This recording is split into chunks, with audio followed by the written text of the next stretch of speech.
Ang langkapantay na martial god, unang yugto. Kabanata 221, ang pamahalaang Z. Si Ziyi at Ziling ay namangha nang marinig nila si Lin Feng. Maari bang makipag-usap si Lin Feng sa mga patay? Ngunit makalipas ang isang segundo, natulala ang dalawang babae. Nakita nilang biglang gumalaw ang nakahandusay na kapatid na lalaki at nagsimulang gumapang. Inikot niya ang kanyang ulo at tumingin kay Lin Feng sa malamig at masamang paraan.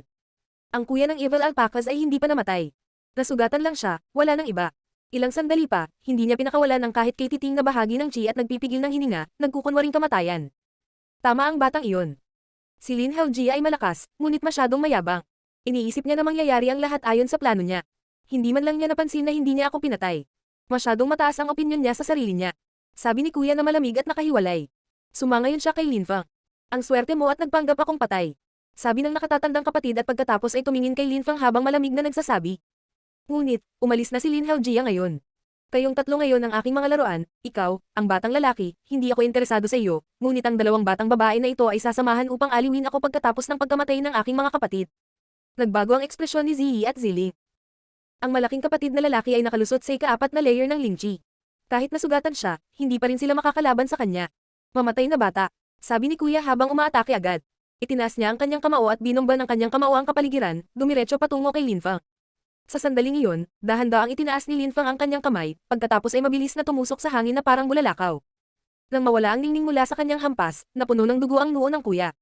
Tumingin siya kay Lin Feng, ang kanyang mga mata ay puno ng hinanakit bago siya namatay. Talaga bang swerte si Lin Feng na naglalaro siyang patay? Ikaw at si Lin Haojia ay pare-parehong mayabang. Sabi ni Lin Feng na walang pakialam. Habang nakatayo sa parehong lugar, dahan-dahan niyang sinabi. Kung hindi pa pumasok si Lin Haojia, wala pa ring mangyayari sa inyong mga babae. Sa makatuwid, wala kang utang sa kanya. Tandaan na, ang mga bagay ay hindi palaging ayon sa kanilang hitsura. Parehong-pareho sa kanya, nagpapanggap siyang patay, pero talagang naghihintay ng pagkakataon niya. Nang matapos magsalita si Lin Feng, agad siyang nagsimulang maglakad patungo sa labasan ng kubo na pawid. Sa isang kisap mata, naglahong parang multo ang silhouette niya. Nang makita ni Ziyi at Ziling na nawala si Lin Feng, nagulat sila.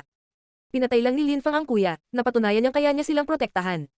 Kahit na hindi umatake si Lin Haojia, walang mangyayari sa kanila. Kung ano ang huling salita ni Lin Feng, malalim at malalim ang mga ito.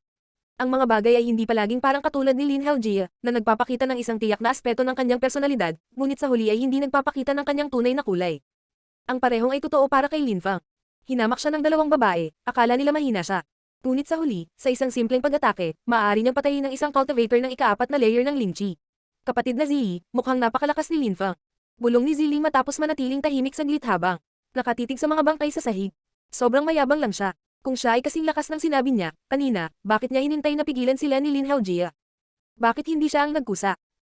At saka, noong narito si Lin Haojia, hindi nang ahas si Lin Feng na magsalita laban sa kanya. Si Lin Haojia ay mas malakas kaysa sa kanya at malinaw na takot si Lin Feng sa kanya. Napuno lang ng selos puso niya. Sabi ni Ziyi na masama ang loob. Naalala niya ang lambot at lamang ni Lin Haojia, mas mabilis pa rin ang tibok ng puso niya kapag iniisip iyon. Tiyak na walang kinalaman si Lin Feng kay Lin Haojia. Ngunit isang beses lang siyang umatake gamit ang kanyang kamay at pinatay ang isang cultivator ng ika-4 na layer ng Lingchi. At saka, ang maningning na kinang na iyon ay parang nagmula sa isang espada. Sabi ni Ziling na may mga ilaw na walang tigil na kumikislap sa kanyang mga mata. Nagsusumikap siyang subukan at alalahanin ang pag-atake ni Lin Feng. Sobrang pabaya lang kasi ni kuya. Ang kuya ay nagkukunwaring patay sa harap ni Lin Haojia ngunit walang pakialam kapag nasa harap ni Lin Feng. Kitang-kita sa isang sulyap kung sino ang malakas at kung sino ang mahina. At saka, sa tingin mo ba ang ningning na iyon ay mukhang mas maringal at mas malakas kaysa sa Golden Rain Sword ni Lin Haojia? Sabi ni Ziyi na parang matigas ang ulo. Gayunpaman, ang lahat ng kanyang pangangatuwiran ay tila may depekto. Sa labas ng kubo, umihip ang malakas na hangin at tumagos sa kubo. Ang apoy na sinindihan ni Lin Feng ay namatay dahil sa malakas na hangin. Sa isang iglap, naging madilim at malamig ang kabuong pawid. Nagsimulang tumibok ang puso ni Ziyi at Ziling. Kaagad pagtatapos, mahigpit nilang hinawakan ang mga kamay ng isa't isa, namalayan nila na may malamig na pawis sa magkabilang palad. Ziyi, ate, sa totoo lang, kung nandito si Lin Feng, mas mabuti. Sabi ni Ziling sa maliit na boses. Ngayon lang niya napagtanto na minamaliit niya si Lin Feng. Pinuna ni Ziyi si Lin Feng sa pagsindi ng apoy at napagtanto nilang. Dalawa na kung wala ito, napakalamig. Ziling, maaari tayong umakyat ng bundok ngayong gabi. Sabi ni Ziyi na ikinagulat ni Ziling. Pagkatapos, ay nagpatuloy si Ziyi. Aakyat din si Lin Haojia ngayon, di ba? Kung aalis tayo ngayon, baka magkaroon tayo ng pagkakataon na maabyutan siya. Paano si Lin Feng? Ano, may pakialam ka ba sa kanya? Malamig na sabi ni Ziyi. Sige, alis na tayo. Sabi ni Ziling. Kaagad pagkatapos, iniwan ng dalawang babae ang nasaktan at agad na tumalon sa kanilang mga kabayong Chenlizu. Agad silang nagsimulang tumakbo paakyat sa Golden Z Mountain. Ilang sandali pagkatapos nilang umalis sa kubo, nagpakita si Lin Fang sakay ng kabayo at sinundan sila. Sa tuktok ng Golden Z Mountain, mayroong isang maringal na palasyo na sikat sa loob ng rehiyong iyon. Ito ang lokasyon ng Z government. Sa gobyerno ng Z, mayroong isang taong nakalusot sa Zuan-Chi layer. Sa Moyu at Zuyu, ang mga tao ay may parehong opinyon. Ang isang cultivator ng Zuan-Chi layer ay maaaring tukuyin bilang isang napakalakas na cultivator. Kahit na ang mga miyembro ng monarkiya ay ituturing silang mga magsasaka na karapat-dapat igalang. Ang mga magsasaka ng Zuan-Chi layer ay bihira. Sa labas ng palasyo ng gobyerno ng Z, mayroong dalawang malalaking haligi na may malaking tabla sa tapat na may inscription. Ang dalawang salitang Z government ay nakaukit sa malalaking titik sa kahoy na tabla na ito. Sa sandaling iyon, papalapit sina Ziyi at Ziling sa dalawang malalaking halijing ito. Kalmadong sinusundan sila ni Lin Fang. Mabilis na tumatakbo silang tatlo sa kalsada sa bundok, ngunit madilim sa labas. Kinailangan nila ng 2 oras para umakyat sa bundok. Kami ay mula sa Ziwei Mountain, narito ang aming mga invitation card, sabi ni Ziyi sabay kuha ng mga invitation card at iniabot sa mga guard. Binuksan ng mga gwardya ang mga card at nakita na, sila ay mula sa Ziwei Village, pagkatapos ay tumango. Sila at pinadaan sila. Pumasok silang tatlo sa malawak at napakalawak na palasyo. Napakalaki nito kaya hindi nila alam kung saan pupunta. Si Ziyi at Ziling, kahit na sila ay may kaugnayan sa dugo sa mga tao ng Z government, ay hindi pa nakapunta doon dati. First time nila yon. Ang pagiging may kaugnayan sa dugo sa gobyerno ng Z ay walang espesyal, ang talagang malakas at makapangyarihang miyembro ng pamilya ay pawang mga disipulo ng pangunahing angkan. At saka, kahit na dinadaanan sila ng mga tao, walang kakilala sina Ziyi at Ziling. Tsaka dahil oras na ng gabi, wala silang mapagpahingahan at walang ibang magawa kundi maglibot-libot sa palasyo. Master Lin, mangyaring pumunta dito. Sa sandaling iyon, sa di kalayuan, 2 silhouette ang nagsasalita. Habang naglalakad sila sa palasyo, itinaas ni Ziyi at Ziling ang kanilang mga ulo at tumingin sa direksyong iyon. Ang taong tinawag na Master Lin ay si Lin Haojia. Master Lin, sigaw ni Ziyi habang nakatingin sa kanya. Puno ng saya at pagtataka ang boses niya. Tumingin si Lin Haojia sa kanilang direksyon at agad na nakita sina Ziyi at Ziling. Isang malambing na ngiti ang bumungad sa kanyang makisig at maselang mukha. Tumapit siya sa kanila at sinabi, "Mukhang ako si Lin Haojia, napakaswerteng nakilala ko kayong muli." "Master Lin, ang pangalan ko ay Ziyi," sabi ni Ziyi habang kunwaring nahihiya. "Master Lin, kaibigan mo ba iyon?"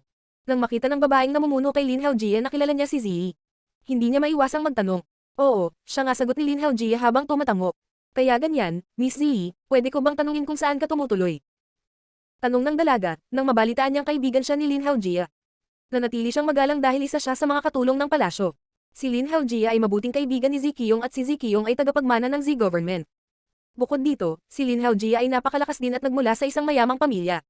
Dahil kilala niya ang mga tao mula sa gobyerno ng Z, iginagalang siya ng mga tagapaglingkod. Saan? Nakaramdam ng awkward si Ziyi. Nakita niya na nagagalit si Ziling at sinabi, "Kamag-anak kami sa gobyerno ng Z, kami ay mula sa Ziwei Mountain Village. Naparito kami upang magbigay galang kay Zikiyong. Hindi pa namin alam kung saan talaga kami tutuloy." Ziwei Mountain Village. Bulong ng dalaga. Agad naman siyang ngumiti na para bang naiintindihan niya. Sinabi niya, "Dahil kaibigan kayo ni Lin Haojia, tutulungan kita sa isyu ng tirahan mo. Kung dumating lang sila para magbigay galang kay Zikiyong, hindi sana sila tinulungan ng kasambahay na makahanap ng matutuluyan." Gabi na nang makarating silang tatlo. Kung sila ay may kaugnayan sa dugo sa gobyerno ng Z o hindi ay hindi mahalaga. Bukod dito, hindi rin niya pinansin ang katotohanan na sila ay mula sa Ziwei Mountain Village. Hindi iyon nagbigay sa kanila ng mataas na katayuan. Ang pagiging kaibigan nila ni Lin Haojia ay mas mahalaga kaysa sa pagiging mula sa Ziwei Mountain Village, binigyan sila nito ng mas mataas na katayuan.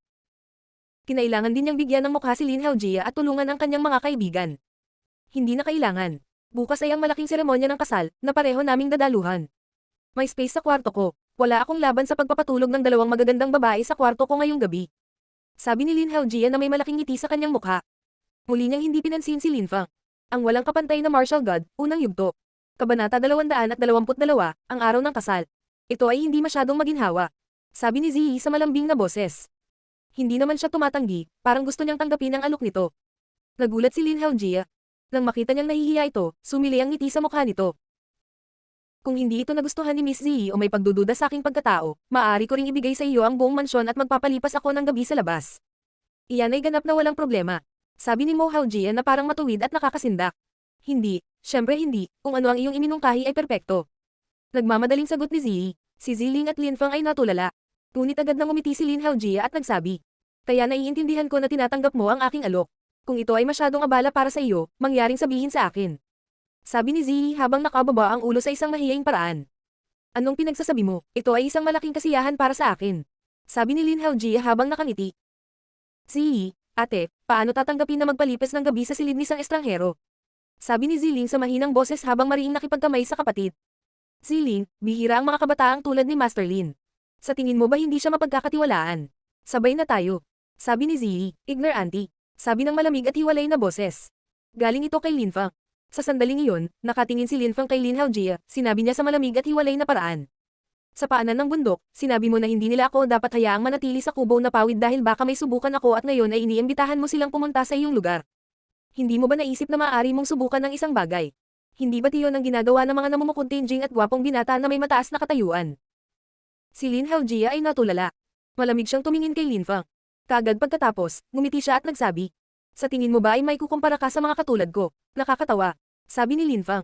Para bang ang pagkakaroon ng mataas na katayuan sa lipunan ay maaaring magbigay sa iyo ng karapatang iliga ang mga batang babae. Malamig na umungo si Lin Haojia. Tumingin siya kay Ziyi at sinabing, Miss Ziyi, dahil iyon ang kaso, makakalimutan mo ang alok ko, Paula. Nang matapos siyang magsalita, nagsimulang umalis si Lin Haojia. Master Lin, teka. Sigaw ni Ziyi habang sinusundan siya. Sinabi niya, malinaw na hindi ako sumasang-ayon sa kanya. Nilainggan ni Ziyi ang kanianggulo at malamig na tumingin kay Lin Fang. Agad niyang sinabi kay Ziling, ate, sabay na tayo. Hindi ako pupunta. Sabi ni Ziling habang umiiling. Sige. Pagkatapos ay mag-ingat na hindi siya sumubok ng anuman. Sagot ni Ziyi habang nakatingin kay Lin Fang at pagkatapos ay tinakbo si Lin Haojia. Tiningnan ni Lin Fang ang nawawalang silhouette ni Ziyi. Galit na galit siya. Paulit-ulit niya itong binalaan, ngunit dahil matigas ang ulo ni Ziyi, walang ibang solusyon si Lin Fang. Tapos na rin siya sa gawaing ibinigay ni Zinan. Nangako siya na siguraduhing ligtas ang mga babae hanggang sa makarating sila sa Z Governmental Palace. Bakit hindi ka sumama sa kanya? Tanong ni Lin Fang. Maaaring tama ka. Ang mga bagay ay hindi palaging tulad ng kanilang hitsura. Kahit na si Lin Haojia ay gwapo, pambihira at napakalakas, maaaring napaka-ipokrito niya. Sabi ni Ziling sa mahinang boses habang nakapout at nakatingin sa malayo. Kung gayon, hindi ka ba makikinig sa mga salita ng iyong kapatid at mag-iingat sa akin? Tanong ni Lin Fang habang bahagyang tumatawa. Si Lin Haojia ay, sa katunayan, napaka-ipokrito. Nilainggan ni Ziling ang kanyang ulo at tumingin kay Lin Fang. Siya ay tumawa at sinabi, ngunit kung sinadya mo, kaming saktan, may pagkakataon ka doon sa kubo na gawa sa pawid, bakit mo pa kami hihintayin na makarating sa palasyo ng Z government? Nagulat si Lin Fang sa kanyang purong ngiti. Ang sulok ng kanyang bibig ay nakakurba sa isang banayad ng ngiti. Ang mga bagay ay hindi palaging tulad ng mga ito, lalo na pagdating sa kanya. Siya ay may isang malamig at standoffish na personalidad na talagang nagtago ng isang malambot at inosenteng puso. Ang kanyang ngiti ay medyo kahanga-hangang pagmasdan. Kahit na ito ay isang simpleng imbitasyon, si Ziyi ay talagang napaka-inosente at walang muwang, hindi niya. Naiintindihan na ito ay isang bitag. Ngunit huwag mo akong intindihin, kahit na hindi ka ganoon kaina, ako, si Ziling, ay mag-aasawa lamang sa isang napakalakas na cultivator ng espada. Hinding-hindi ako magiging interesado sa isang tulad mo. Sabi ni Ziling habang tumatawa. Maya-maya ay nagsimula na siyang maglakad palayo para maghanap ng mapagpahingahan. Espada cultivator. Isip ni Lin Fang. Tumiti siya at umiling. Sumunod naman ito sa kanya. Sa ibang bahagi ng palasyo, sa isang manor, may kumakatok sa isang pinto. Pasok ka, sabi ni Ziyi mula sa loob ng kwarto. Kagad pagkatapos, bumukas ang pinto ng silid at si Lin Haojia ay nasa pintuan. Miss Ziyi, pwede ba akong pumasok? Sabi ni Lin Haojia habang naghihintay sa labas ng kwarto. Siyempre kaya mo, mangyaring pumasok, Master Lin. Sagot ni Ziyi, si Lin Haojia ay mariing nakatitig kay Ziyi. Napansin niyang hindi pa natuyo ang damit nito. Nakikita niya ang maselang batang katawan nito sa pamamagitan ng damit nito na nagsilang ng apoy ng pagnanasa sa kanyang puso. Ziyi, ang ganda mo talaga. Mahinang sabi ni Lin Haojia. Bahagyang ibinaba ni Ziyi ang kanyang ulo, nananatiling tahimik ng isang segundo dahil sa pagkamahiyain. Pagkatapos, gumalaw ang kanyang mga labi. Hindi ako. Ikaw, ang ganda mo mula ulo hanggang paa. Sabi ni Lin Haojia sa mahinang boses at pagkatapos ay nagpatuloy. Ziyi, mula noong unang beses tayong magkita sa kubo na gawa sa pawid, pakiramdam ko ay gumagaan ang ulo ko sa tuwing nakikita-kita, pakiramdam ko ay perpekto tayo para sa isa't isa. Hindi ko akalain na magkikita ulit tayo ng ganoon kabilis. Nanatiling tahimik si Ziyi at ibinaba ang kanyang ulo. Bahagyang namula ang mukha niya. Ziyi, bakit hindi ka nagsasalita? Kung sa tingin mo ay naglalaro ako, maaari na akong umalis. Sabi ni Lin Haojia. Agad na itinaas ni Ziyi ang kanyang ulo at hindi tumigil sa pag-iling. Sa sandaling iyon, dumating na si Lin Haojia sa kanyang tabi. Naging close na sila ngayon. Ziyi, ang boses ni Lin Haojia ay puno ng lambot at lamang. Ang mukha ni Ziyi ay lalong namumula. Nakatingin siya kay Lin Haojia, nakita ng kanyang mga mata na may nararamdaman siya para sa kanya. Hindi niya akalain na ang lahat ay mangyayari ng ganoon kabilis, ngunit si Lin Haojia ang kanyang perpektong asawa, siya ay namumukontangi, may mataas na katayuan sa lipunan at may mataas na likas na talento. Bihira ang mga lalaking tulad niya. Interesado siya kay Ziyi, isang ampon na babae mula sa Ziwei Mountain. Sa mataas na katayuan niya, halatang once-in-a-lifetime opportunity ito para sa kanya. At saka, may nararamdaman siya para dito kaya hindi niya ito basta-basta kayang tanggihan, kahit na matagal na silang hindi magkakilala. Gusto mo bang maging asawa ko sa hinaharap? Gusto kong manatili ka sa tabi ko magpakailanman. Sabi ni Lin Haojia sa malambot at malambing na boses habang papalapit sa kanya. Ang puso ni Ziyi ay tumitibok, ang kanyang mukha ay pula. But she was happy, it was so sudden though. Oo, sabi ni Ziyi habang bahagyang tumango. Kaagad pagkatapos, naramdaman na lang niya ang dalawang malalaking kamay na yumakap sa kanya. Habang yakap-yakap siya, mas naging masigasig si Lin Haojia, agad niya itong hinalikan. Nanginginig si Ziyi, naramdaman niyang tinamaan siya ng kidlat. Naramdaman niya ang init ni Lin Haojia, kaagad pagkatapos, inakbayan din siya nito at hinalikan siya pabalik.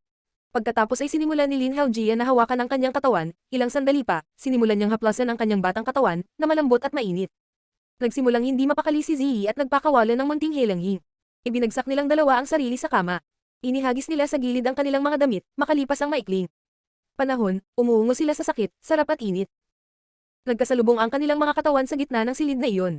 Sa kalangitan, ang araw ay nagsimulang sumikat, ang Z government ay nagsisimula ng maging masigla. Sa araw na iyon, magaganap ang seremonya ng kasal ni Z Kiyong. May dalawang silhouette na nakaupo sa gilid ng bangin na pinapanood ang pagsikat ng araw.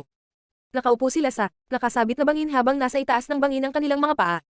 Nakatingin sila sa malayo at nakatingin sa pagsikat ng araw. Ito ay tumingin lalo na maganda. Ang ganda naman. Sabi ni Ziling na namangha sa napakagandang tanawin. Ito ay isang kumikinang na pula. Sa itaas ng dagat ng mga ulap. Napakaganda talaga. Sagot ni Lin Feng. Sa kanyang nakaraang buhay, isa sa mga pangarap ni Lin Feng na panoorin ang pagsikat ng araw mula sa tuktok ng bundok. Sa sandaling iyon, natupad ang pangarap na iyon. Sa wakas ay alam na niya kung ano ang pakiramdam ng pahalagahan ng gayong natural na kagandahan. Bukod pa rito, dahil nagagamit niya ang Earth Fusion, mas malakas ang kanyang perception kaysa kay Ziling. Parang nadagdagan ang ganda ng pagmasdan sa pagsikat ng araw na iyon. Hindi ko akalain na sa unang pagkakataon na masilayan ko ang pagsikat ng araw ay kasama ka sa aking tabi. Sayang at hindi ikaw ang uri ng lalaki na hinahanap ko, sabi ni Ziling habang tumatawa. Agad siyang tumayo at sinabi, bumalik tayo. Sinabi ni Daddy na ang magiging asawa ni Zikiyong ang pinakamaganda sa rehiyon, ngayon, gusto kong makita kung totoo ang mga chismis. Tumayo rin si Lin Feng na may kakaibang ekspresyon sa kanyang mukha. Gusto niyang makita ang nobya, ngunit hindi dahil gusto niyang makita kung maganda ba ito o hindi, kundi dahil gusto niyang makita kung si Duan Xinye iyon. Kung talagang si Duan Xinye, paano siya magpapakasal kay Zikiyong? Paano kung totoo ang mga chismis? Kung iyon ang kaso, ano ang gagawin ni Lin Feng? Alang walang kapantay na martial god, Yugto. Kabanata 223, ang ipinagbabawal na lugar. Sa lugar ng Z government, sa isang mansyon na puno ng mga gintong dekorasyon, isang palapag lamang ang naliliwanagan ng isang lilang liwanag.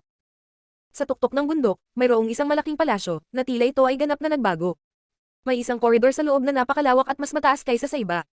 Sa sandaling iyon, sa harap na dulo ng mahabang natatakpan na koridor sa palasyo, mayroong isang malaking golden Z na estatwa na mukhang marilag. Iyon ang estatwa ng mga ninuno ng Z government. Ito ay isang estatwa na may kahulugan sa lahat ng mga taong may kaugnayan sa dugo sa gobyerno ng Z. Kinailangan nilang yumukod sa mga ninuno bilang tanda ng paggalang. Sa likod ng rebulto ay ang ipinagbabawal na lugar ng palasyo, na isang malaking batong pinto. Tanging ang mga may kaugnayan sa dugong Z government ang papayagang makapasok sa lugar na ito. Sa gitnang distrito ng bundok, maraming tao ang naglalakad patungo sa palasyong iyon. Ang malaking rebulto at ang malawak na palasyo ay naroon upang salubungin sila.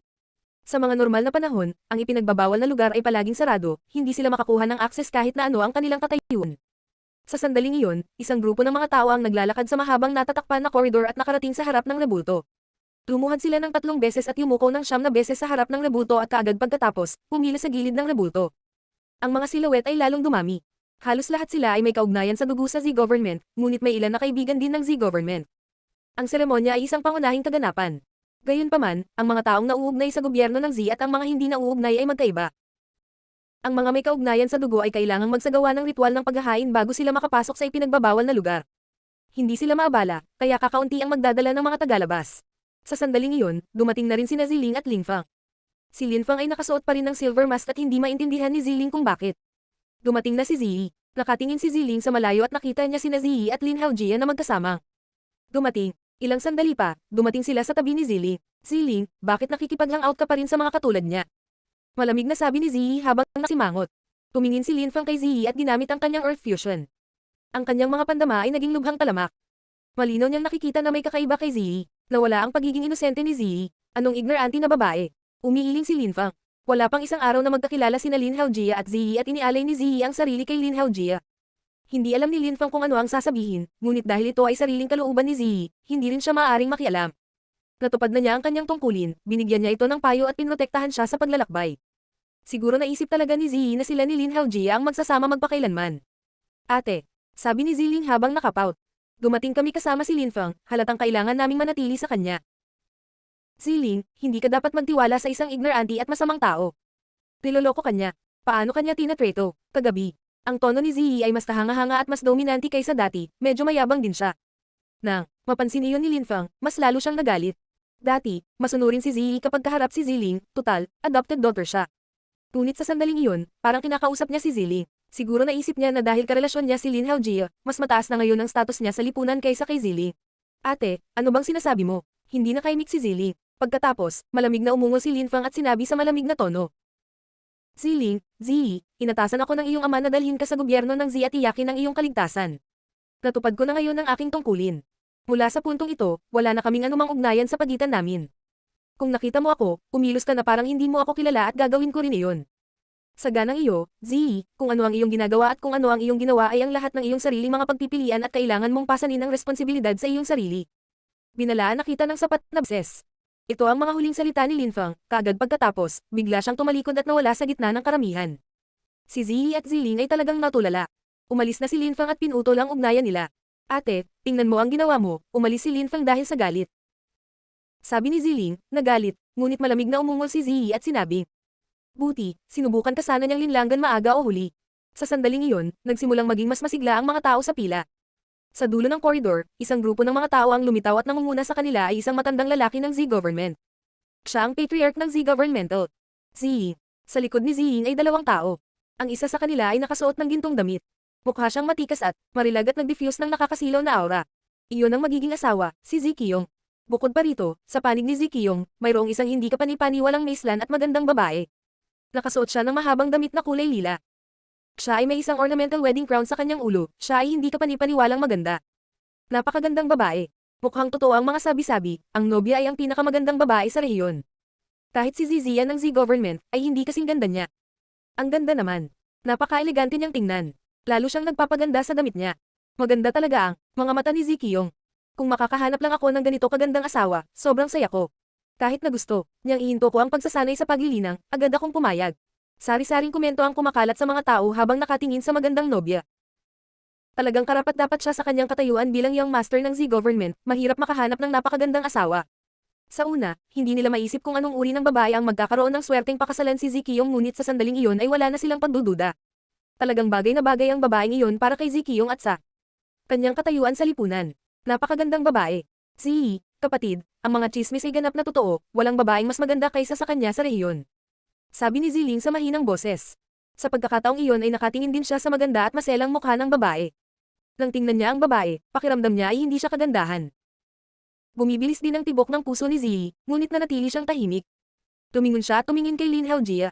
Si Lin Haojia ay panay na nakatitig sa silhouette. May kakaiba siyang ekspresyon sa mukha. Hindi niya maiwasang at sabihin. Zi Qiyong, kapatid, napakaswerte mo talaga. Nang makita ni Ziyi si Lin Haojia na pinapikit ang kanyang mga mata, sinalakay ng selos ang kanyang puso, pagkatapos ay hinawakan niya ang kamay ni Lin Haojia. Tumingon si Lin Haojia at mahinahong tumingin kay Ziyi, kung ikukumpara sa magandang babaeng iyon. Napakabulgar ni Ziyi kung ikukumpara sa magandang nobya. Mabuting magkaibigan kami ni Zi Qiyong. Napakaganda ng kanyang asawa. Kung pakakasalan ko si Ziyi, pagtatawanan ako ng mga tao. Gagawin kong katatawanan ang sarili ko. Naisip ni Lin Haojia na nanlulumo. Tumingin siya kay Ziyi ng malamig. Nagkaroon na siya ng kasiyahan kasama si Ziyi, hindi na niya ito kailangan. Nang makita ni Ziyi ang ekspresyon ng mukha ni Lin Haojia, isang matinding lamig ang unti-unting lumusab sa kanyang puso. Sige, lahat, huminahon. Sa sandaling iyon, isang malamig at hiwalay na boses ang kumalat sa kapaligiran. Ang mga tao ay unti-unting huminahon at lahat ay tumingin kay Ziyi sa gitna ng malaking natatakpan na koridor. Zizia, halika rito. Sabi ni Ziyi habang nakatalikod. Isang magandang dalaga ang dumating. Itinaas niya ang kanyang ulo at lumipat sa gilid ni Ziyi. Si Zizia ay kapatid ni Zi Qiyong. Siya ang mahalagang anak ng gobyerno ng Zi. Hindi man siya kasing ganda nobya, may kapangyarihan pa rin siyang mag-wild ng mga lalaki. Isang magandang babae na hindi madaling mahanap. Ang kay Zizia ay napakaganda din. Bulong ni Lin Haojia. At least, mas magaling siya kaysa kay Ziyi. Namutla ang mukha ni Ziyi. Nakatitig siya kay Lin Haojia ngunit hindi man lang ito nakatingin sa kanya. Ate, anong meron? Sabi ni Ziling na parang may napansin siyang mali. Sinimulan niyang hilahin ang kamay ni Ziyi, ngunit si Ziyi ay nanatiling frozen sa pwesto. Nakatitig lang siya kay Lin Haojia. Noong nakaraang araw, napaka-sweet niya rito at paulit-ulit na bumubulong mga parirala. Nangako siya na sila na ang magkakatuluyan. Bakit ang cold niya ng mga sandaling iyon? Ngayon ang araw ng seremonya ng kasal ng aking anak. Sabi ni Ziying mula sa koridor. Pagkatapos ay nagpatuloy siya. Kasabay nito, gusto kong makahanap ng asawa para sa aking anak na babae, si Zizia. Magiging, sabay-sabay itong masayang okasyon para sa aming pamilya. Kung ang isang binata at natatanging binata ay interesadong pakasalan ng aking anak na babae, pumunta sa koridor at labanan ang kanyang kamay. Ang huling nakatayo ay makakapagpakasal sa aking anak na babae at maging aking bagong manugang. At saka, makapasok ka sa ipinagbabawal na lugar kasama si Zikiyong. Ang tradisyon ng kasal ng gobyerno ng Z ay kakaiba.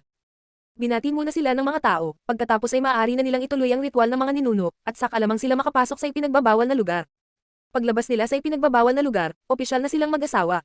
Bukod dito, malaki umano ang makukuhang benepisyo ng mga tao sa pagpasok sa bawal na lugar. Kaya naman, nang matapos magsalita si Ziying, maraming tao ang namangha. Pumasok sa bawal na lugar. Ang panuntunan ng gobyerno ng Z ay, upang makapasok sa ipinagbabawal na lugar, ang isang binata ay kailangang direktang inapo ng gobyerno ng Z. Sa makatuwid, ang mga anak na babae ng gobyerno at mga manugang ay hindi maaaring pumunta sa ipinagbabawal na lugar. Iyon ang patuloy na tradisyon. Gayunpaman, sa pagkakataong ito, hindi nila iginagalang ang mga alituntunin na ikinagulat ng maraming tao. Sa mga kabataang lalaki na naroroon, marami sa kanila ang mukhang nasa sabik at sabik na subukan ito. Si Lin Haojia ay isa sa kanila. Sa sandaling iyon, walang nakapansin na, sa gitna ng karamihan, may isang binata na nakasuot ng silver mask na nakatingin din sa dalagang iyon. Matalim ang ekspresyon ng kanyang mga mata. Itinaas niya ang kanyang mga kamay sa kanyang silver mask at saka dahan-dahan itong hinubad. Kaagad pagkatapos, dahan-dahan siyang naglakarulong. Ang magandang nobya na nasa tabi ni Zikiyong ay talagang si Duan Xinye, ang prinsesa ng Zuyu. Dapat ay pinipilit siya ng Z government na pakasalan si Zikiyong. Kung tumanggi siyang pakasalan siya at pumasok sa ipinagbabawal na lugar, pinilit sana nila si Zikiyong na kunin ang kanyang pagiging inosente at pagkatapos ay ayusin ang kanyang kasal, pagkatapos ng kahihiyan. Sa halip, tinanggap niya ito upang mapanatili ang kanyang karangalan at integridad. Palagi niyang itinatago ang kanyang kawalang kasalanan at hindi kailanman nakasama ng isang lalaki. Gayunpaman, kung pumasok siya sa ipinagbabawal na lugar kasama si Zikiyong, hindi niya alam kung ano ang mangyayari sa kanya.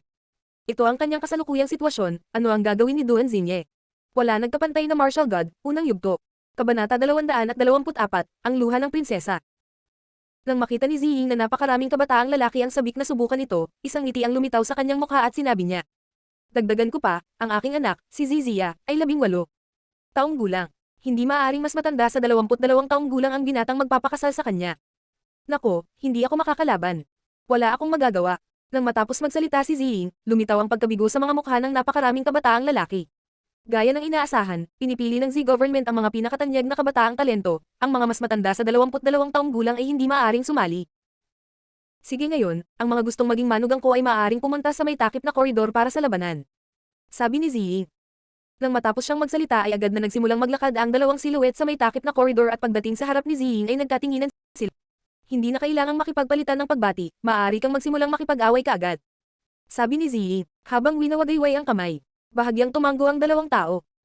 Ang isa sa kanila ay nakalusot sa unang layer ng Lingchi habang ang isa naman ay nakalusot sa pangalawang layer ng Lingchi.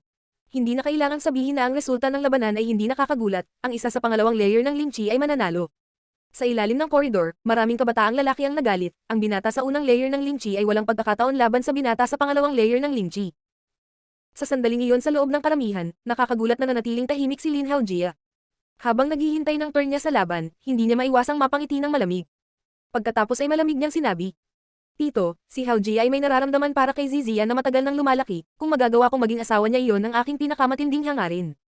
Habang nagsasalita, nagsimulang maglakad si Lin Haojia sa mga tao at dumating sa may takip na koridor. Daing ni Ziyi habang nanlulumo. Namutla ang mukha niya, may bahid ng dugo ang damaloy sa gilid ng bibig niya. Naisip niya kanina na kakaiba si Lin Haojia. Si Ziyi ay lubhang naapektuhan, ang kanyang dibdib ay nakaramdam ng paninikip. Sa sandaling ito, nagsalita si Lin Haojia, hindi na niya kinaya. Ang pressure na iyon ang nagbunsod sa pagdaloy ng dugo mula sa kanyang bibig. Nakaramdam siya ng matinding panlulumo. Sinabi sa kanya ni Lin Haojia noong nakaraang gabi na gusto niya itong makasama magpakailanman. Pagkatapos makipag-one-night stand sa kanya, naglakas loob siyang maghanap ng ibang babaeng mapapangasawa habang pinipilit itong manood. Bakit siya naging malupit? Ziyi, anong problema? Tanong ni Ziling nang makita niyang umaagos ang dugo sa bibig ni Ziyi. Laking gulat niya. Obo. Ilang sandali, nakaramdam si Ziyi ng pagkahilo at pagkadilim. Wala na siyang lakas sa kanyang katawan, wala nang natitirang kulay sa kanyang mukha. Sa ganang iyo, Ziyi, kung ano ang iyong ginagawa at kung ano ang iyong ginawa ay ang lahat ng iyong sariling mga pagpipilian at ikaw ay magkakaroon ng responsibilidad sa iyong sarili. Binalaan na kita ng sapat na oras. Ang mga salita ni Linfang ay tumatatak pa rin sa kanyang isipan. Sa sandaling iyon, ang mga salitang ito ay puno ng kahulugan para sa kanya. Napagtanto niya kung gaano siya naging katawa-tawa sa pagbabala kay Ziling tungkol kay Linfang. Hindi niya nagawang protektahan ang sarili niya. Dahan-daang itinaas ni Ziyi ang kanyang ulo at nakita ang gwapong silhouette sa may takip na koridor. Sa sobrang maputlang mukha ni Ziyi ay lumitaw ang isang kakaibang ngiti. Si Ziyi ay isang hanggal na babae, ngunit naisip niya na siya ay isang dragon sa gitna ng mga tao. Sabi ni Ziyi habang kinukutsa ang sarili at pinupunasan ang dugo sa bibig niya. Sa isang malayong lugar, si Linfang ay nakatingin kay Lin Haojia na pumunta sa may takip na koridor, pagkatapos ay tumingin siya kay Ziyi at nakita niyang nakangiti ito. Bahagya siyang umiling. Masisisi lang ni Ziyi ang sarili sa nangyayari. Ziya, intindihin mo lang na matagal na akong may nararamdaman para sa iyo. Ngayon, gusto kitang pakasalan, gusto kitang maging asawa. Sabi ni Lin Haojia kay Ziya. Kasing lambot ng kanyang tunog noong kausap niya si Ziyi, nakaramdam ng hiya si Ziya at bahagyang tumango. Si Lin Haojia ay ngumiti ng kasiya siya. Kaagad pagkatapos, lumingon siya, tumingin sa binata sa koridor at sinabi. Maaari kang bumaba ng mag-isa. Nang makita ng binata si Lin Haojia, isang liwanag ang kumislap sa kanyang mga mata at sinabi niya, habang nagngangalit ang kanyang mga ngipin. Narinig ko na ang iyong reputasyon, ang Golden Rain Sword. Ngayon, hinihiling ko sa iyo na makipagpalitan ng mga pointer sa akin. Kaagad pagkatapos, ang katawan ng binata ay kumikislap at ibinagsak niya ang sarili kay Lin Haojia. Malamig na ngumiti si Lin Haojia. Itinaas niya ang kanyang espada na pagkatapos ay napuno ng gintong ulan ang langit. Ang maningning na ningning nito ay kahanga-hanga. Nang mawala ang gininto ang ulan, ang espada ni Lin Haojia ay kasing ningning ng dati. Gayunpaman, bumagsak ang gintong ulan sa kanyang kalaban. Pinatay ni Lin Haojia ang kanyang kalaban ng walang awa. Gaano kalupit? Naisip ng mga tao sa karamihan. Nais niyang makipagpalitan ng mga payo, iyon lang. Nakakagulat, nagpa siya si Lin Haojia na patayin siya. Sinulyapan ni Lin Haojia ang karamihan, ang kanyang mga mata ay puno ng sigla. Pagkatapos ay malamig niyang sinabi, si Ziya ang babaeng mahal ko. Sino ang magtatangkang pipigil sa akin na pakasalan siya? Kung may maglakas loob na subukang manindagan sa pagitan ng aming pagmamahalan. Hindi ako magpapakita ng awa kapag pinutol ko sila ng aking espada. Lahat ng tao sa karamihan ay nagulat. Si Lin Haojia ay lubhang malupit. Sa ganoong paraan, wala nang maglalakas loob na pumunta sa may takip na koridor. Ziyi, si Lin Haojia ay isang mabuting asawa para sa iyo. Sabi ni Ziying habang nakangiti. Ang mga tao ay, muling namangha, si Ziying ay nagbigay ng pahiwatig, at umaasa siyang si Lin Haojia ang magiging susunod niyang manugang. Gaya ng inaasahan, walang nang ahas na pumunta sa may takip na koridor. Nang makita iyon ni Ziying, ngumiti siya. Obviously, kung wala nang maglakas loob na lumaban, natapos na ang kompetisyon. Zikiyong, Ziya. Tatay. Nagsimulang maglakad sina Zikiyong at Ziya habang mukhang solemna at magalang. Maaari kayong dalawa tumuloy sa ritual ng ating mga ninuno. Naiintindihan. Sabi ni Zikiyong habang bahagyang tumango. Pagkatapos ay sinabi niya, para sa ritual, ang mag-asawa ay kailangang lumuhad ng 3 beses at yumuko ng 9 na beses pati na rin ang panunumpa sa bawat isa, iba pa. Nang matapos siyang magsalita, tumingin si Zikiyong kay Duan Xinye. Mukha siyang walang ekspresyon at nanatiling tahimik. Hindi na kailangan na ikaw at si Ziya ay maaaring lumuhad ng 3 beses at yumuko ng 9 na beses para sa ritual, sapat na iyon. Mahinahong sabi ni Ziyi. Naunawaan din niya na hindi payag si Duan Xinye na pakasalan si Zikiyong. Dahil sa ganoong paraan, hindi na kailangan ng ritual ng mga ninuno. Ang pinakamahalaga ay kung ano ang mangyayari pagkatapos nilang makapasok sa ipinagbabawal na lugar. Nagkatinginan sina Zikiyong at Ziya at saka naglakad patungo sa napakalaking estatwa. Pagkatapos ay lumuhad sila ng 3 beses at yumuko ng 9 na beses. Nang matapos nila ito, tumayo silang dalawa at bamulong ng ilang incantation. Kaagad pagkatapos, pinutol nila ang dulo ng kanilang daliri at pinalabas ang ilang dugo. Pagkatapos ay inilagay nila ang kanilang mga daliri sa isang butas sa loob ng rebulto. Hinayaan nilang damaloy ang dugo sa butas at pumasok sa rebulto. Boom! Sa sandaling iyon, isang dagandong na ingay ang kumalat sa hangin. Dahan-daang umikot ang estatwa at buo ang paglabas ng tarangkahang bato na nagsimulang bumukas, ito ang pasukan sa ipinagbabawal na lugar. Ang gate na iyon ang tanging pasukan sa ipinagbabawal na lugar. Tanging ang mga may kaugnayan sa dugusa. Gobyerno ng Ziyang makakapagbukas ng gate na iyon. Nang makita ni Zikiyong na bumukas mismo ang gate, mukhang excited siya. Sige, Xinye at Haojia, maaari mong sundan sina Zikiyong at Ziya sa loob. Sige, sagot ni Lin Haojia na patungo sa pasukan. Mukhang excited siya. Nakatayo lang si Duan Xinye sa iisang lugar na hindi gumagalaw. Xinye, hindi mo ba ako narinig? Sabi ni Ziyi sa malamig na tono. Hindi ako papasok sa loob. Sa wakas, ibinuka ni Duan Xinye, na nanatiling hindi nagsasalita hanggang sa sandaling iyon, ang kanyang bibig. Ang kanyang sinabi ay nagulat sa maraming tao. Si Duan Xinye ay parang ayaw niyang pakasalan si Zikiyong. Si Ziying at Zikiyong ay natulala at mukhang malamig sa yelo. Naisip mo na ba ang kahihinatnan? Sabi ni Ziyi na may masamang tono, ang kanyang boses ay parang marilag. Ngunit malupit. Hindi ako sasama sa kanya. Sabi ni Duan Xinye. Kaagad pagkatapos, tinanggal niya ang kulay lila na damit. Pangkasal na suot niya at inihagis ito sa sahig. Wala na siyang suot na bagay na may kinalaman sa kasal. Inihagis niya ang lahat ng damit pangkasal sa sahig. Ang mahaba niyang buhok ay parang itim na talon. Hindi man niya suot ang kulay lila na damit pangkasal, maganda pa rin siya tulad ng dati sa simpleng damit na walang palamuti. Mukha siyang malambot at malambing. Siya ay nakataas sa moral. Mukhang nakakalimutan mo ang kasunduan natin. Sabi ni Ziying sa malamig na paraan. Hindi niya akalain nakakanselahin ni Duan Xinye ang kanilang kasunduan. Isang kasunduan. Napilitan ako, kasunduan ba ang tawag mo dyan? Sabi ni Duan Xinye habang nakangiti. She then continued. No need to keep threatening me, I will not let him have my body. Hindi ko siya pakakasalan kahit na hindi iyon ang nangyari. May mahal na ako. Nang matapos magsalita si Duan Xinye, naglabas siya ng punyal na nagpasindap sa mga tao, pagkatapos ay idiniin niya ito sa kanyang lalamunan. Ang mga puso ng mga tao sa karamihan ay tumitibok. Si Duan Xinye, ang napakagandang babaeng iyon ay gustong magpakamatay, mas gusto pa ba niyang mamatay kaysa magpakakas? Tumigil ka, sabi ni Ziying at Zikiyong na ang ekspresyon ng mukha ay nagbago ng husto. Ngunit nakita na, lamang nila na si Duan Xinye ay may natural na ngiti sa kanyang mukha. Sana lang kapag namatay na ako, makakahanap pa rin ako ng paraan para ipaalam kay Lin Feng na hindi ko talaga alam. Sabi ni Duan Xinye habang nakatingin sa langit. Tila nagbago na siya at sa wakas ay nahayag na ang kanyang tunay na pagkatao. Tumulo ang mga luha sa kanyang pisngi. Lin Feng, hindi ko talaga alam. Ang walang kapantay na martial god, unang yugto. Kabanata 225, pinahintulutang maghawak ng espada Lin Feng. Si Lin Feng siguro ang lalaking mahal niya. Nahulaan ng karamihan ng marinig ang pakiusap ng magandang babae. Ang katotohanan na umaasa siya na mauunawaan niya ito pagkatapos ng kanyang kamatayan ay nagpatunay na siya ay nagmamalasakit sa kanya. Ang madla ay malungkot kung ang magandang babaeng iyon ay maaaring magkaroon ng mga damdamin para sa kanila na magiging isang magandang okasyon. Tinatawag niya si Lin Feng. Natigilan si Ziling, blanko siyang nakatitig kay Duan Xinye, ngunit hindi ito maaaring ang parehong tao. Ang Lin Feng na tinutukoy ni Duan Xinye ay tiyak na hindi niya kilala. Paano may inlove ang isang magandang babae sa Lin Feng na kilala niya? Sa sandaling iyon, si Lin Feng sa gitna ng karamihan, ay marahas na nanginginig. Si Lin Feng ay hindi ko talaga kilala.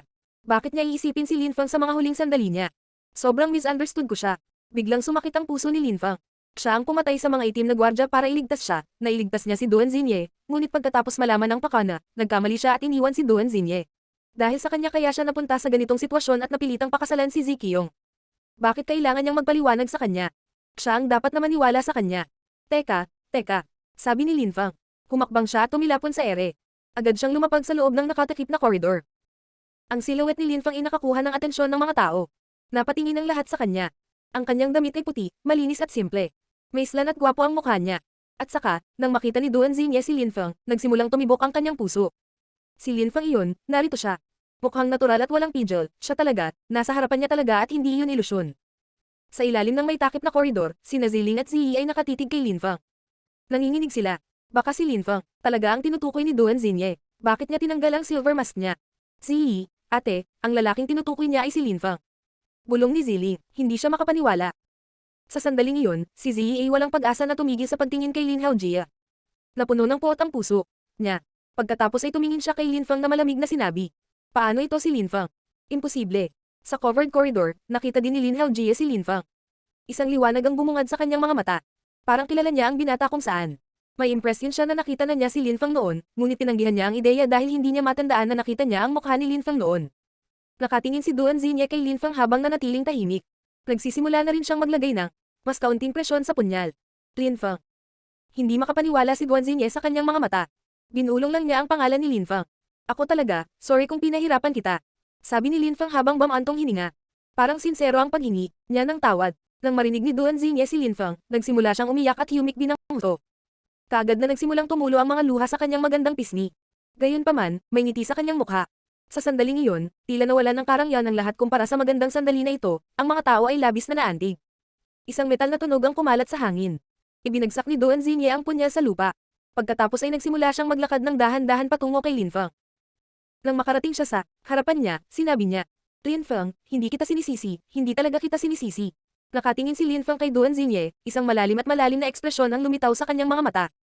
Mukha siyang naguguluhan. Sa Imperial Clan, naroon ang koronang prinsipe, si Duan Wuldao, na sobrang agresibo, at ang pangalawang prinsipe, si Duan Wuya, na misteryoso at napakalakas. Gayunpaman, si Duan Xinye, ang kanilang kapatid na babae, ay dalisay, inosente at mabait. Kahit na siya ay may napakataas na katayuan bilang isang prinsesa, siya ay isa lamang walang karanasan na magandang dalaga. Nang makita iyon ng karamihan, sila ay naantig. Siguro soulmates ang sweet couple na ito. Si Ziling at Zi ay namangha. Siya talaga, si Linfang talaga. Si Linfang ang tinitingnan nila sa buong panahon.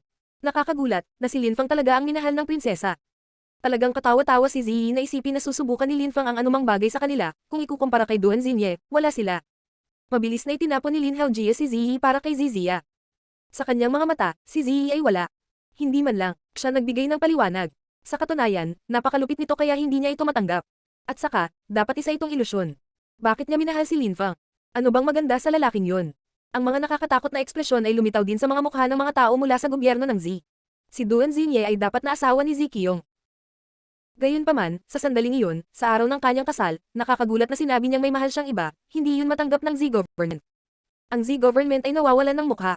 Lahat ay tatawanan sila. Pinahiya ni Linfang at Duan Xinye ang gobyerno ng Z sa harapan ng buong pulutong. Tapos ka naman ligaw. Malamig na sabi ni Z Qiong. Mukha siyang mas galit kaysa sa iba. Siya ang may pinakamahalagang papel sa kwentong iyon, siya ang gustong pakasalan si Duan Xinye ngunit sa sandaling iyon, hindi siya tinanggap nito at sinira ang kanyang reputasyon. Tumingin sina Linfang at Duan Xinye kay Z Qiong. Inilipat ni Linfang si Duan Xinye sa likod niya. Nagustuhan niya ang pakiramdam na muling pinoprotektahan siya ni Linfang. Noong araw na iyon nang hinahabol ni Linfang ang mga itim na gwardya kahit na ang kanyang buhay ay nakataya, nagkaroon siya ng katulad na pakiramdam na ibibigay niya ang kanyang buhay para sa kanya. Duan Xinye, hindi kita kailanman minamaltrato, mapagbigay ako, hindi kita kailanman ginalaw. Sa hinaharap, kung may hiningi ka sa akin, bibigyan kita ng kahit ano, ngunit ngayon ay nagpasya kang manligaw sa ibang lalaki, hindi ako magpapakita ng anumang awa, at ang iyong katawan ay akin. Nakatitig si Zi Qiong kay Duan Xinye at ang kanyang boses ay napakalamig. Napakawalandian ng mga tao ng gobyerno ng Zi. Natagpuan ni Linfang nakatawa-tawa ang lohika ni Zi Qiong. Pinilit niya si Duan Xinye na tanggapin ang kasal at inaasahan niyang magpapasalamat ito sa kanya. Kung naiintindihan ko ang logic mo, kung may pumipilit sa ate mo na maging asawa niya, pero hindi niya ginagalaw. Kailangan niyang ibigay ang sarili sa kanya, magpasalamat at kusang loob na maging asawa niya. Iyan ba ang lohika ng mga tao sa loob ng gobyerno ng Zi? Malamig na sabi ni Linfang. Ang mga tao ng Z government ay malamig na nakatingin kay Linfang. Ang pangalan mo ay Linfang, napakatapang mong maglakas loob na punahin ang aking Z government. Papatayin kita. Tumingin si Zi Qiong kay Linfang na may layuning pumatay. Si Linfang ay mas bata sa kanya at nangahas pa ring soroan ng Z government. Si Linfang ay may death wish. Pwede mong subukan. Mahinahong sabi ni Linfang. Nakatayo siya roon, nakasuot ng puting damit, na may espada sa likod. Siya ay walang ekspresyon at walang takot. Isang banayad na simoy ng hangin ang dumaan sa malaking koridor na natatakpan. Ang mga puting damit ni Linfang ay kamakaway sa hangin. Sa sandaling iyon, siya ay mukhang walang kabuluhan, natural at walang pidget. Si Ziling at Ziyi ay talagang natulala at nakatitig kay Linfang. Hindi na si Linfang ang parehong tao. Para siyang ibang tao. Hindi na siya masyadong matyaga at matulungin. Puno ng init ang boses niya. Matangkad at matuwid siya habang nakaharap sa Z government mag-isa. Sa sandaling iyon, mukhang kakaiba at napakalakas si Linfang na para bang bubunutin niya ang isang napakalakas na espada. Nakakabaliw na lalaki. Zi Qiong, kuya, hayaan mo akong alagaan siya. Sabi ni Lin Haojie habang humahakbang. Isa itong pagkakataon para ipakita niya ang kanyang lakas. Sige, kuya, sabi ni Zi Qiong habang bahagyang tumango. Kaagad pagkatapos, nagsimulang tumakbo si Lin Haojie, sa isang iglap, nakarating siya sa harap ni Linfang, ang kanyang gintong damit ay nakasisilaw at napakaganda. Bakit may impresyon ako na kilala natin ang isa't isa, tanong ni Lin Haojie habang nakakunot ang noo. Tumiti si Linfang at nagsabi, atakihin mo na lang ako. Dahil naiinip kang mamatay, pagbibigyan ko ang iyong hiling. Tandaan ang pangalan ng taong papatay sa iyo, ang pangalan ko ay Lin Haojie na kilala rin bilang Golden Rain Sword. Mayabang na sabi ni Lin Haojie. Saka siya nagsimulang maglakad ulit. Ang kanyang ginintuang ulan ay sumalakay sa kapaligiran at napuno ang kalangitan. Ang ginintuang ulan ay naging isang nakakasilaw na liwanag. Ito ay nagninangning. Nang bumagsak ang ginintuang ulan, binalot ng gintong liwanag ang katawan ni Linfang. Si Linfang ay nakatayong hindi gumagalaw. Nagtaas siya ng kamay. Kumalat ang ilang sword chi sa hangin. Isang, maliwanag at nagninangning na liwanag ang kumislap sa isang segundo at pagkatapos ay nawala ng walang bakas. Gayunpaman, sa sandaling iyon, si Lin Haojie ay nagpakawala ng nakakatakot na hiyaw. Ang kanyang mahabang espada ay nahulog sa lupa. Hawak pa rin ng kamay ang espada at naputol sa siko. Ang mga tao ay ganap na dumbstruck. Dilat na dilat ang kanilang mga mata. Hindi nila nakita kung ano ang ginawa ni Linfang at kung paano niya nakamit ang ganoong resulta. Sa sandaling iyon, nakatayo pa rin si Linfang sa parehong lugar. Parang hindi siya gumagalaw. Gayunpaman, ang kamay ni Lin Haojie ay talagang naputol at nasa lupa. Ang Golden Rain Sword, kahihiyan ka para sa sino mang gumagamit ng espada, hindi ka dapat pahintulutang. Humawak ng espada. Malamig na sabi ni Linfang. Ang mga pusong mga tao sa karamihan ay tumitibok. Lalo na sina Ziling at Ziyi, hindi nila napigil ang manginig. Tuluyan na silang natigilan. Lin Haojie, isang master ng espada. Linfang, isang duwag at isang basura. Sa harap ni Lin Feng, si Lin Haojie ay isang basura at hindi dapat pinayagang humawak ng espada.